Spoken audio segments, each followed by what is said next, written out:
Mirdita, data 29 korrik 2026.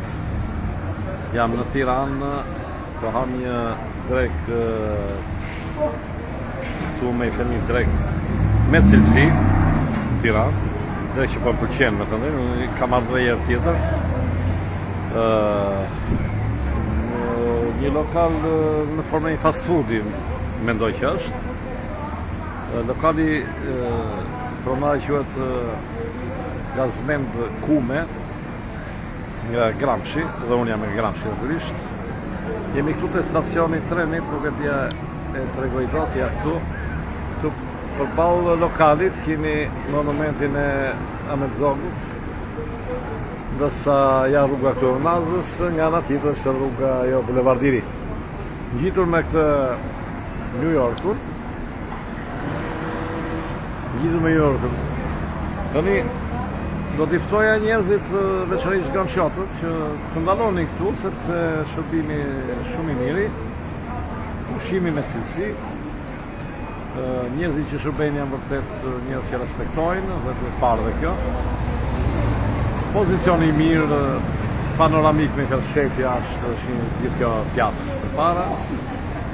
Edhe për patriotizëm natyrisht, domethënë që i ndihmojmë njerëzit që i kemi afër. Unë jam nga Gramshi, se dikush do t'i spyt për Gramshin e kujdun e tjetër. Jo, domethënë unë jam patriot. Dhe ndaj ftoj gramshatët të vinë ku në ky lokal, sepse vërtet ka pëlqyer mua. Do jap një recension pozitiv lokal. Tani e keni parë këtë ditë me këtë ngjarjen që më ndodhi në Tiranë, më ka shtyrë bë denoncime e tjera, nuk e di se ç'ishin këto kafshë shtegra që gjoja luftojnë kundër Edi Ramës, dhe pastaj këta që duan gjoja të rrëzojnë diktatura, të rrëzojnë në shesh, kur të thonë këtë do marrësh fjalë dhe në moment pendohen se kanë frikë se çfarë do flasësh. 20 derra të mëdhenj me vend të rinjshin më mosh që më kanë dëmtuar në vërtet, do akoma vjen dhimbje tek binja këtu përballë te Krarori dhe te Këmba. Por me thënë drejtën, unë nuk jam e tip që të merre me denoncime, me gjëra, sepse konceptoj gjëra ndryshe, nuk duam të shkoj për policinë aty po. Për këta, domethënë, do të them, duhet të kesh mëshirë për këta njerëz më shumë që arrin bëjnë këto veprime, që kanë këtë frikë dhe i shesin popullit gjëra sikur këta duan lirinë, e duan ta rrëzojnë Edi Ramën, po Edi Ramën për çfarë do rrëzosh që të vendosësh i fashizëm, nëse ti një njeri ku diun se unë po e quaj veten të grupi njerëzve intelektualë, si thosh, se jam ngjitur dhe me fakultetin e shkencave këtu ku kam mësim. Edhe ta përplasësh në atë mënyrë, mosha ime 65 vjeçë, domethënë në mënyrë aq të dhunshme, domethënë si mund të jetë e besueshme tani që ti po të rrëzosh Edi Ramën dhe na sillesh lirinë dhe demokracinë, ky është fashizëm vërtet. Sem për njerëzit që protestojnë, por këto grupet që përpiqen ta kontrollojnë janë grupe raciste, grupe ultranacionaliste, grupe fashiste, të Sorosit, të financuar prej Europës, prej Amerikës, grupe pro-imperialiste, të bashkohet e gjithë kjo e keqja kundër shqiptarëve. Unë nuk do të zgjat shumë video, por meqense ndodhem afër dhe e pash me kujdes sheshin këtu tek stacioni trenit, këtu ka vend ku të mblidhemi, dhe do doja që njerëzit shqiptarë që janë kundër kësaj, sidomos islamofobisë, sepse burgjet shqiptare dhe të Kosovës janë të mbushur me muslimanë, dhe janë të mbushur me muslimanë vetëm për faktin se janë muslimanë. Domethënë proceset e tyre janë bërë të falsifikuara, janë bërë pa rregullta, proceset gjyqësore. Thjesht për një fjalë, për një, domethënë thjesht se kanë frikë nga vlerat njerëzore në një farë mënyrë.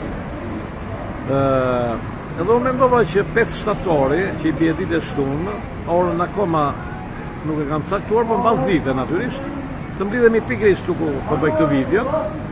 O të kumullohemi i kosh monumenti i Ahmet Zogut aty, ose nëse vinë më shumë njerëz të dalim nga ana tjetër e rrugës nga Bulevardiri, edhe të përkujtojmë një datë shumë e rëndësishme, që është 5 shtatori i 2014-s, kur pikërisht në atë datë imperializmi perëndimor nisi të projektin e madh jo të transformimit kulturor, por të zvendësimit kulturor. Se transformimi mund të jetë natyrshëm, por të zvendësimit kulturor, pra të eliminimit të kësaj kulturës të mirësisë së shqiptarëve të gjyshërve tanë, të cilit ishin njerëz të urtë, njerëz të mirë, njerëz që e donin njëri tjetrin, tas për pjesën sidomos muslimane, se pjesa e mirditës fshota kanë patur probleme atëherë, kanë dhe sot, por problemet e tyre të atërshme ne i kanë prurë dhe neve sot me këto gjakmarrje, se ne nuk i kemi patur këtej në Shqipërinë e Mesme apo në pjesën që ishte eradikuar i çik tek me perandorinë otomane, pra pjesën muslimane. Pra, kjo nuk është problemi që t'i bëm seks, si shton ko që kanë frikë të fete, kujtun. Problemi i fesë, problemi është i kulturës identitare, është tjetër gjë. Domethënë, e kulturë identitare e gjyshërve tanë, ata ishin vërtet varfër, po ishin të thjeshtë, ishin njerëz të mirë, njerëz që ndihmonin njëri tjetrin, njerëz që donin njëri tjetrin, kultivonin dashurinë dhe udhëheqjen. Ne i kujtojmë gjyshërit tanë. Gjyshëri im ka shlarguar nga jeta 1972-shin. Dhe ai ka qenë ushtar në luftën në Shkodër kundër marazesave, më tregonte, por ne nuk jepim rëndësinë ato. Gjyshim me emrin Xhelal Kosturi, Xhelo Kosturi, thoshin aty, por ne duhet t'i nderojmë këto. Dhe në 5 shtator, në 3 shtator 1914 largohet nga Shqipëria ky princi famkeq që erdhi një princ protestant gjerman, princ William Wied, që erdhi të vendosë terror në Shqipëri, nëpërmjet generalit Thompson, të cilin pastaj e vranë. Dhe kryengritja që u bë pikërisht në momentin 17 maj 1914, u bë pikërisht në atë moment ku ky princ Wied po nënshkronte pazaret se si do t'i masakronte muslimanët me atë traktatin me Venizelosin në Korfuz. Po ishte një traktat kundër muslimanëve në vërtet. Do thënë, keni parasysh sepse duket sikur nuk po bëj biseda fetare. Po edhe kur flitet për çamët, për të gjenocidin dhe çamëve, janë çamët muslimanë, jo çamët ortodoks. Pra, problemi në atë kohë i vështirë ka qenë për muslimanë, sepse ata kishin patur mbrojtjen e Turqisë për 500-600 vjet. Dhe rënia e perandorës otomane krijoi një traumë të vërtetë, sepse nuk dinin se ku do të shkonin, një lloj si serbët e Kosovës kur u turhoqi ushtria e Miloševićit dhe mbetën pa mbrojtje, dhe ku grupet ekstremiste kosovare i masakruan, që u detyruan 200.000 serbë të largohen nga Kosova, pa një gjenocid i vërtet, ndërkohë që për shkak të luftës NATO-s të 1999-s nuk u larguan kuptimin e dëbimit shqiptar, sepse ata shqiptarë që u larguan që erdhën në Shqipëri apo shumë Maqedoni u rikthyen. Ndërsa serbët jo. Kjo është vërtet historike për tek propaganda.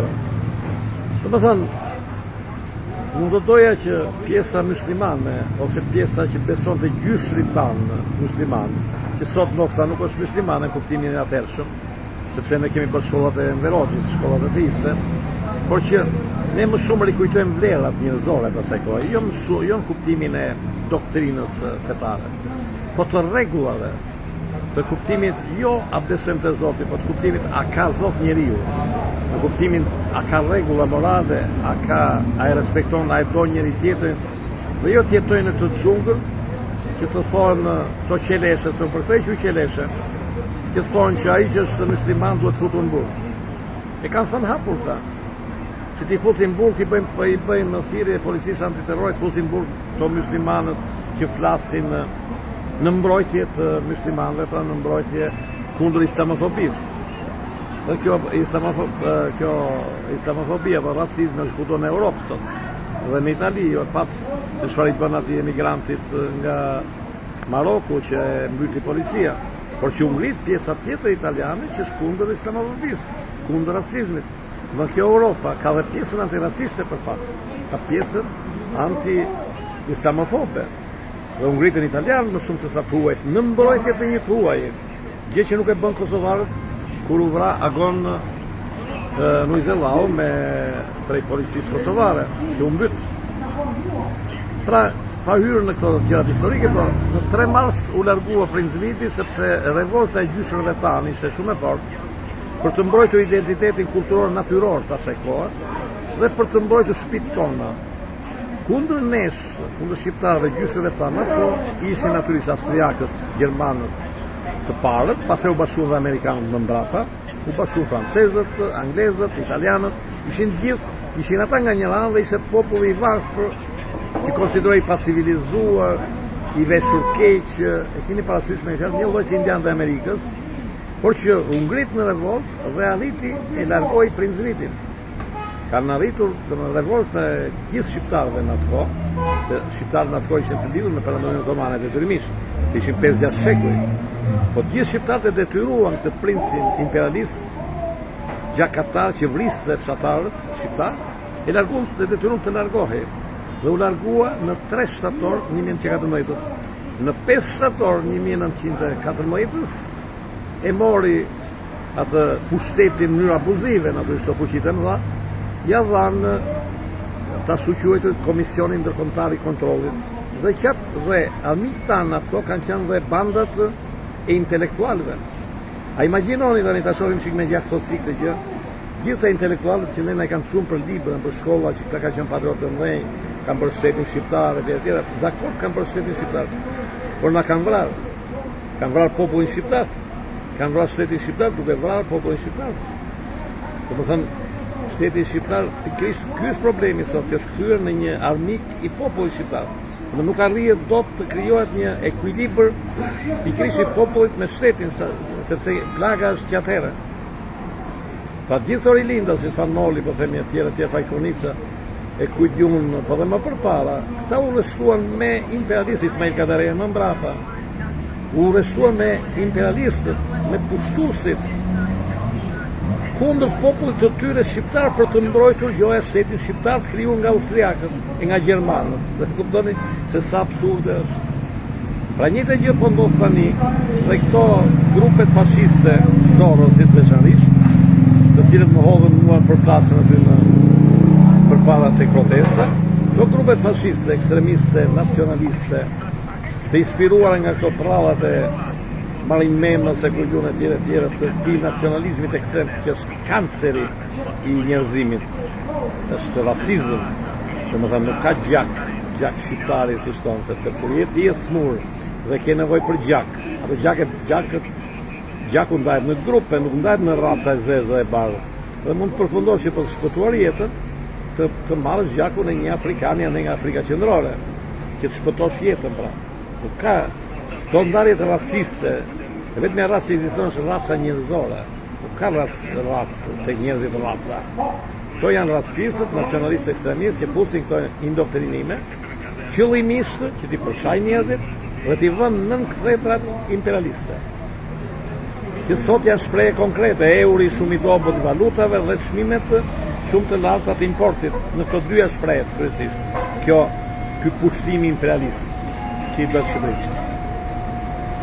Pra, në 5 shtator, dita kur filloi ky proces i gjatë që u ndihmua dhe prej bandës intelektualëve të asaj kohe, të cilët ne i kanë mësuar sikur